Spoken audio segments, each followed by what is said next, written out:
मिहिका, बेटा जल्दी उठो, आज तुम्हें तैयारी करनी है ना। आज तुम्हें अपने नए कॉलेज जाना है, तो बेटा जल्दी उठ जाओ, बहुत देर हो चुकी है। मिहिका की माँ किचन से आवाज़ लगा रही थी। मिहिका एक बहुत ही होशियार लड़की थी। उसने अपने दम पर ही एग्ज़ाम पास किया, और वो भी बिना एक्स्ट्रा खर्च किए, यानी कोई भी ट्यूशन लगाए बिना। यही बात घर में सबको पसंद थी मिहिका की। सबकी चहेती बेटी थी वो। मिहिका ने अपनी सारी चीज़ें बैग में भर ली। उसके चाचू ऑटो लाने के लिए बाहर गए थे। बाहर से उसके चाचू ने आवाज़ लगाई, अरे मिहिका बेटा, तैयारी हुई कि नहीं, ऑटो आ गया है। सब सामान लेकर मिहिका और उसकी माँ नीचे आ गई। ऑटो में मिहिका के साथ उसके चाचू भी स्टेशन तक छोड़ने चले गए। वहाँ से शहर का रास्ता कुछ घंटे भर का था। मिहिका का एडमिशन शहर के एक बड़े कॉलेज में हो गया था। उसको हॉस्टल भी मिल गया था। मिहिका कुछ घंटे बाद अपने कॉलेज पहुंच गई और जल्दी से कॉलेज के गेट से अंदर गई और सीधा अपने हॉस्टल पहुंची। वहाँ बहुत ही भीड़ थी, लेकिन सबको रूम मिलने वाली थी, तो कोई टेंशन की बात नहीं था। सबसे आखिरी में मिहिका का नाम लिया गया। उसको एक रूम मिला, लेकिन उसकी साथ वाली लड़की ने वहाँ जाने से मना कर दिया। उसने पूछा तो वो बिना बोले ही वहाँ से चली गई। वार्डन ने मिहिका को आवाज़ लगाई और कहा, देखो बेटा, एक ही रूम है और वहाँ कोई दूसरी लड़की तुम्हारे साथ रुकना नहीं चाहती। अगर वो रूम तुम्हें चाहिए तो मैं तुम्हें दे सकती हूँ। अगर बाद में कोई लड़की आएगी तो मैं उसको तुम्हारे रूम में शिफ्ट करवा दूंगी, लेकिन तब तक तुम्हें अकेले ही रूम में रहना होगा। बोलो, मंजूर है तो यहाँ नीचे अपना नाम और पता, फ़ोन नंबर दे देना। मिहिका वैसे छोटे शहर से थी, उसको किसी बात का डर नहीं था। उसने तुरंत हाँ कहा और अपनी सारी जानकारी वहाँ भर दी। वार्डन ने उसको रूम की चाबी दे दी और कहा कि कुछ भी तकलीफ हो तो मुझे आकर बोलना। वार्डन मैडम नीचे के कमरे में रहती थी, वैसे बोलने में वो काफ़ी अच्छी लगी। मिहिका ने अपना सामान उठाया और रूम की तरफ जाने लगी। उसके रूम के अगल बगल भी बहुत सारे रूम थे, इसलिए उसे परेशानी नहीं लगी। रूम अंदर से काफ़ी साफ सुथरा था। वो रूम 2 लोगों के लिए थी। 2 बेड और अलमारी थी।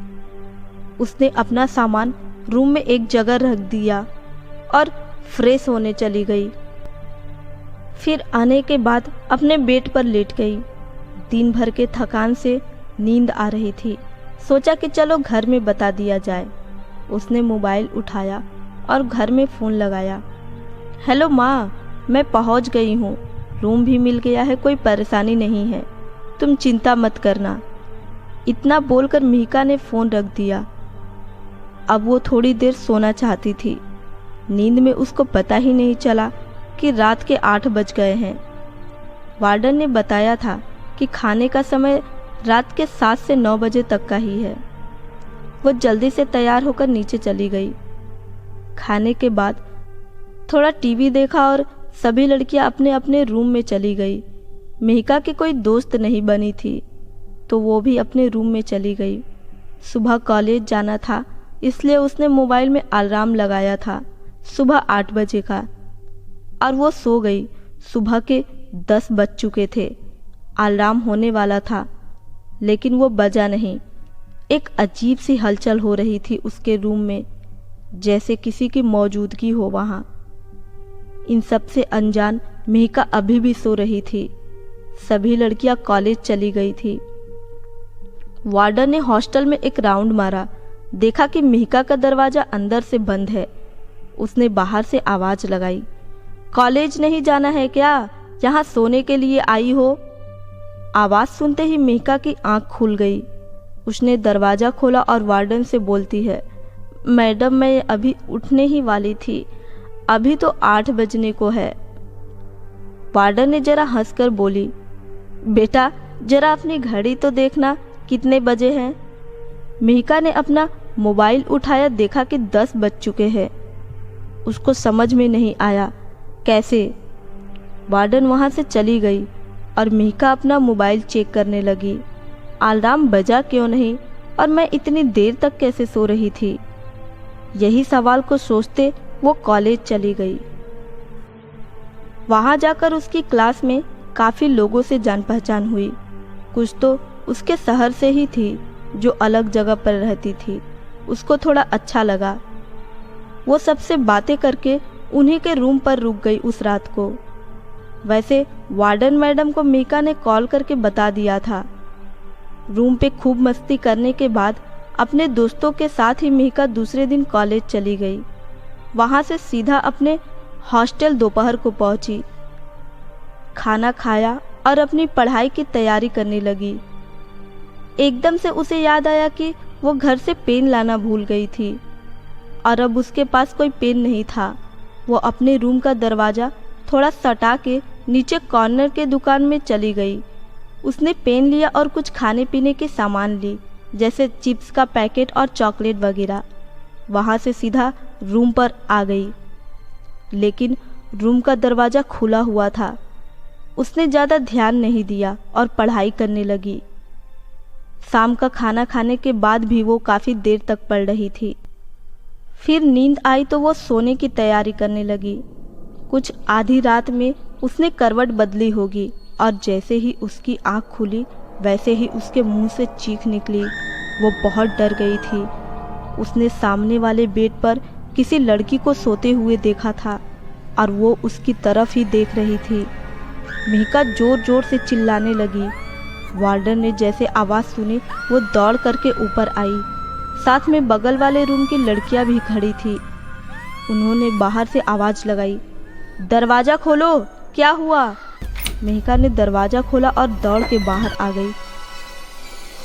मैडम कोई है? मैंने अभी वहाँ किसी को देखा, कोई लड़की थी, मुझे बहुत डर लग रहा है। वार्डन ने अंदर जाकर देखा और कहा कि यहाँ तो कोई नहीं है, कोई सपना देखा होगा तुमने, बेकार में हल्ला मचाया, चलो जाके सो जाओ। मिहिका सच में बहुत डर गई थी, लेकिन सब लड़कियां उस पे हंस रही थी, इसलिए हिम्मत दिखाते हुए वो भी रूम के अंदर चली गई और सोने की कोशिश कर रही थी। उसकी आंख कब लगी पता ही नहीं चला। दूसरे दिन कॉलेज खत्म होने के बाद वो रूम में आई तो दरवाज़ा आज भी खुला हुआ था।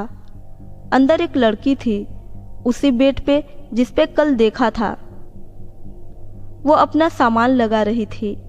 अब मिहिका को थोड़ा अच्छा लगने लगा। उसको पार्टनर मिल गई थी, उसको हिम्मत सी आ गई थी। चलो, वार्डन ने किसी को तो भेज दिया, इस बात से खुश थी। फ्रेश होने के बाद मिहिका उस लड़की से बात करने के लिए गई तो वो सो गई थी। उसने उसको सोने देना ही ठीक समझा और वो पढ़ाई में लग गई। शाम को खाना खाने के लिए उसने उस लड़की को उठाना चाहा, लेकिन वो लड़की वहाँ नहीं थी। मिहिका को थोड़ा अजीब लगा, लेकिन उसने ज़्यादा सोचा नहीं इस बारे में। खाना खाके सब रूम में लौट आए। मिहिका भी आ गई। अब उसने सोचा कि उस लड़की से बात तो करनी है, लेकिन मिहिका के जाने से पहले वो जाके रूम में सो गई थी। मिहिका थोड़ी नाराज होकर सो गई। आधी रात का पहर होगा। अचानक टेबल के जोर से गिरने की आवाज़ आई। ये सुनकर मिहिका की नींद खुल गई और वो जोर जोर से चीखने लगी। मिहिका के बगल वाली लड़की टेबल पर खड़ी होकर पंखे से फांसी लगाकर झूल रही थी। मिहिका भय से कांप रही थी। उसका चिल्लाना चालू था। वो दरवाज़ा खोल के बाहर भागी। वार्डन ने उसे रास्ते में पकड़ा। क्या हुआ मिहिका, आज भी क्या शोर है ये? वार्डन ने डांटते हुए कहा। वार्डन अब साथ में भागती हुई गई। देखा रूम में तो कोई नहीं है, सब कुछ सही है अपने जगह पर। अब वार्डन मैडम को गुस्सा आया। उसने मिहिका को वार्निंग दे डाली। मिहिका, ऐसे तुम सबको परेशान करोगी तो मुझे तुम्हें हॉस्टल से निकालना होगा। बेकार में हल्ला मचाकर सबकी नींद खराब कर रखी है। नहीं मैडम, मैं सच बोल रही हूँ। मेरे रूम में कोई लड़की कल दोपहर से थी। मेरा यकीन करो मैडम, मिहिका ने रोते हुए बोली। वार्डन मिहिका को नीचे लेकर आई। उसने अपना रजिस्टर निकाला, उसके रूम का पेज निकाला। उस पे एक ही नाम था और वो था मिहिका। वार्डन ने कहा, उस रूम में सिर्फ तुम रहती हो बेटा, और कोई नहीं। मिहिका अब और भी डर गई थी। सोचने लगी कि जिसको देखा था वो कौन थी, कोई भूत या साया था या कोई भटकती आत्मा। लेकिन वार्डन के सामने कुछ बोल नहीं पाई। उसको मजबूर होकर रूम में जाना पड़ा। अब उसने अपने रूम का दरवाज़ा खुला रखा और सोने की कोशिश कर रही थी, लेकिन उसको नींद नहीं आई। सुबह कॉलेज जाकर अपनी सहेलियों को सारी बातें बताई। उसकी सहेलियों ने उसको हिम्मत दी और कहा कि डरो नहीं, तुम्हारा वहम होगा, ज़्यादा सोचो मत। लेकिन मिहिका को पता था कि ये उसका वहम नहीं था। शाम होने को थी। खाना खाकर मिहिका रूम में आई और पढ़ाई करने लगी। उसका मन नहीं लग रहा था। फिर सोने की कोशिश करने लगी। नींद लगी और थोड़ी देर बाद कल रात वाली बात से उसकी नींद खुल जाती है। रात के करीब 1 बज रहे थे। उसकी आंख खुली और वो लड़की फिर से दिखना चालू हो गई। वो अपने बेड पर बैठी थी। मिहिका ने उससे बात करनी चाहिए, लेकिन वो बहुत ही ज़्यादा गुस्से में मिहिका की तरफ देखे जा रही थी। उसकी लाल डरावनी आंखें देख के मिहिका के मुंह से आवाज़ भी नहीं निकल पा रही थी। वो लड़की धीरे धीरे मिहिका की तरफ आ रही थी और उसने मिहिका से कहा, खबरदार, अगर मेरे बारे में बाहर किसी से बताया तो अंजाम ठीक नहीं होगा। उसका ये भयंकर रूप देखकर मिहिका रोने लगी, गिड़गिड़ाने लगी। मुझे छोड़ दो, मैं तुम्हारे बारे में किसी से कुछ नहीं कहूँगी। लेकिन वो लड़की फिर से बेड पर चढ़ी और फांसी लगा ली। मिहिका को ये नज़ारा देखते ही उसे थोड़ी देर में दिल का दौरा पड़ा और उसी वक्त उसकी मौत हो गई। सुबह जब वार्डन ने दोपहर के बाद भी मिहिका को कमरे से बाहर आते नहीं देखा तो वो उसके कमरे के पास पहुंची। दरवाज़ा सिर्फ सटा के था। उसने जैसे ही दरवाज़ा खोला, रूम के अंदर का नज़ारा देखा। वार्डन की चीख निकल आई। वो वहीं बेहोश हो गई। मिहिका की बॉडी पंखे से लटक रही थी। बाजू की लड़कियां भी चिल्लाने लगी। पुलिस ने आकर रिपोर्ट दर्ज की और वार्डन को अस्पताल पहुंचाया। पूछताछ हुई पर हाथ कुछ नहीं लगा। इतनी होशियार लड़की आत्महत्या कैसे कर सकती है? यही सवाल सब कर रहे थे। कई दिनों तक उस रूम में कोई रहने नहीं आया। वार्डन भी अब नहीं आ गई थी। लेकिन उस रूम के बारे में सबकी सवाल थी, पर जवाब किसी के पास नहीं था।